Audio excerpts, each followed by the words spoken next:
நமஸ்காரம். நான் பெற்ற பேறு பெருகை இவ்வையகம். யாம் பெற்ற பேருன்னு சொல்லலாம். எனக்கு என்ன நன்மை கிடைக்கிறதோ அது அனைவருக்கும் கிடைக்க வேண்டும். இது ரொம்ப நாட்களாக இருக்கும் சிறப்பான ஒரு மொழி. அதை சரியான அர்த்தத்தில் எடுத்துக்கொள்ள வேண்டும்.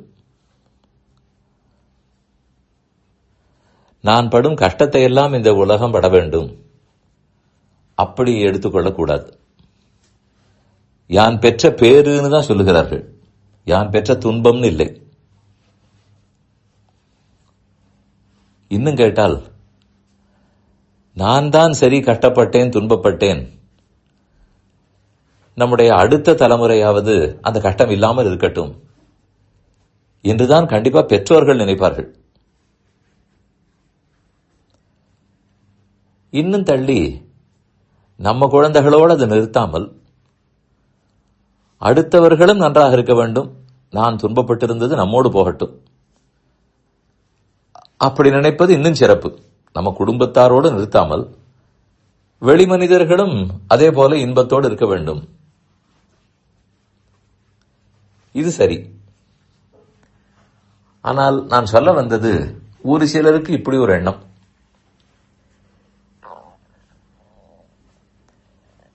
தாங்கள் எப்போதும் கொஞ்சம் பதறுபவர்களாக, பதற்றம் உள்ளவர்கள், சட்டென்று டென்ஸ் ஆகி விடுவார்கள். அவர்கள் தாங்கள் டென்ஸ் ஆனால் அடுத்தவர்களும் ஆக வேண்டும்னு எதிர்பார்ப்பார்கள். இது ஒரு வகையினர். அது எதற்கு? அவர்கள் என்ன சொல்லுவார்கள், நான் இந்த பாடுபடுகிறேன், நீங்கள் காலாட்டி கொண்டிருக்கிறீர்களே, நீங்கள் பாட்டுக்கு தூங்கி கொண்டிருக்கிறீர்களே, ஒரு துளி பதற்றமே இல்லையே என்றும் கேட்பார்கள். நிஜமாக பதற வேண்டியதாக இருந்து நாம் தூங்கிக் கொண்டிருந்தால் பேச்சு சரி. பதற தேவையில்லாததுக்கெல்லாம் பதறிவிட்டு நீ ஏன் பதறவில்லைன்னு வேறு நம்மை கேட்டால் நாம் என்ன சொல்ல? ஆனால் அவர்கள் என்ன எண்ணவாக இருக்கும், இப்படி போய் பொழுதை வீணாக்கி கொண்டிருக்கிறாரே, துளி பதற்றம் இல்லையே, ஏதாவது கவலை இருக்கிறதா பாத்தீரா?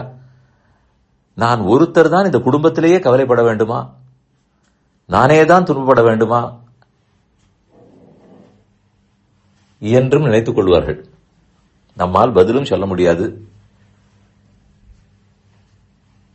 இது டென்ஷன் ஆறத பத்தி மட்டும் சொன்னேன். இதுதான் ரொம்ப மோசம். இப்ப சொல்ல போவது கொஞ்சம் தேவையில்லை, ஆனாலும் தேவையில்லை. தாங்கள் ரொம்ப கடுமையாக உழைப்பார்கள்.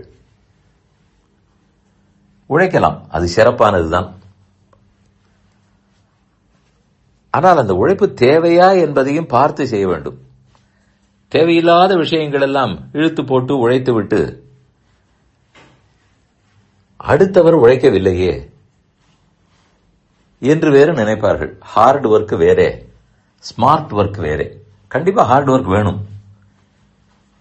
கூடவே எப்படி செய்தால் அந்த வேலை சட்டென்று முடியும், ஒழுங்காக முடியும், அதை திட்டமிட்டு ஒருத்தர் செய்கிறார்.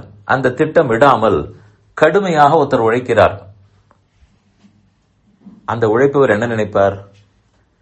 கொஞ்சம் ஸ்மார்ட்டா வேலையை முடித்தவரை பார்த்து அவருக்கு கோபம் தான் வரும், எரிச்சல் வரும். இவர் என்ன வெறுமையை உட்கார்ந்து கொண்டிருக்கிறார்?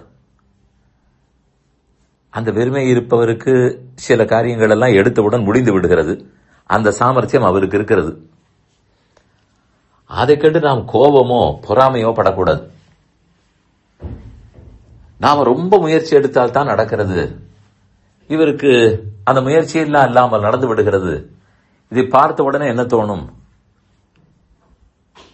இவர் உழைக்கவே இல்லை, வெறுமே நேரத்தை வீணடிக்கிறார் என்று நினைத்துக் கொண்டு நீங்கள் இப்படி செய்யலாமான்னு கேட்பார்கள்.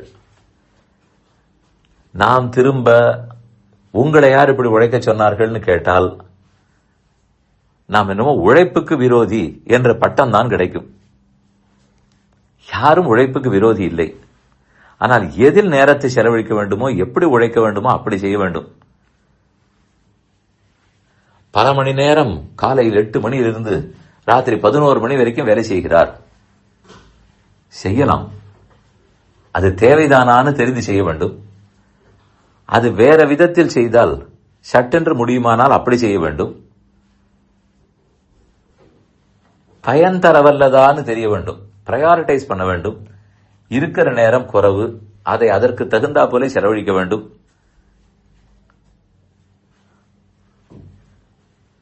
நான் இது ஏதாவது சொல்ல போகும்போது மினிமம் எஃபர்ட் இருக்க வேண்டும், மேக்சிமம் பெனிஃபிட் இருக்க வேண்டும் சொல்ல போனால் வேலை இல்லாமல் கூலி கிடைக்க வேண்டும் பார்க்கிறீரா, உடனே இப்படி திருப்பி விடுவார்கள். யாரும் அப்படி சொல்லவில்லை. உழைப்பு உயர்ந்ததே. ஆனால் அதே சமயம் ஸ்மார்ட்னு சொல்றதை விட பிளானிங்னு சொல்லுகிறேன். ஸ்மார்ட்னு சொன்னாலே பலருக்கும் பிடிக்காது. பிளான் பண்ணினார்னு சொன்னா சரி ஏதோ திட்டமிட்டு இருக்கிறார் போல் இருக்கிறது என்றாவது ஒத்துக்கொள்வார்கள். திட்டமிட்டு வேலை செய்தால் நேரம் குறைவாகத்தான் ஆகும். மேலும் இல்லாத வேலைகள், இல்லாத பொருட்கள் எல்லாத்தையும் தலையில இழுத்து விட்டு கொண்டு அப்புறம் நமக்கு அதிகமாக நேரம் பிடிக்கிறதுன்னு சொன்னால் யாரை குற்றம் சொல்ல? இது டென்ஷன் ஆனாலும் இப்படித்தான் சொல்லுவார்கள், நீங்கள் ஏன் டென்ஷே ஆகவில்லை என்று. தேவையில்லாமல் நிறைய நேரத்தை உழைப்பில் செலவழித்து அது பிரத்தியார் பண்ணவில்லை என்றால் அதற்கும் எரிச்சல் வரும். இதெல்லாம் தாண்டி நாம் புரிந்து கொள்ள வேண்டியது, திட்டமிட்டுத்தான் செய்ய வேண்டும், குறைவான நேரத்தில் நிறைவாக செய்ய வேண்டும், பாக்கி உள்ள நேரத்தை ஆத்ம பரமாத்ம விஷயத்தில் செலவிட வேண்டும், தொண்டு செய்ய வேண்டும். எதுக்கும் பதற்றப்பட்டு லாபம் இல்லை. நிதானப்பட்டால் கண்டிப்பா அதற்குண்டான பயன் கிட்டும்.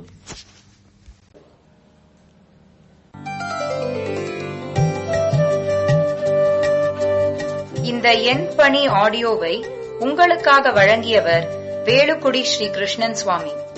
இந்த ஆடியோவை தினமும் உங்கள் மொபைலில் பெற கிஞ்சித் என் பணி KINCHITENPANI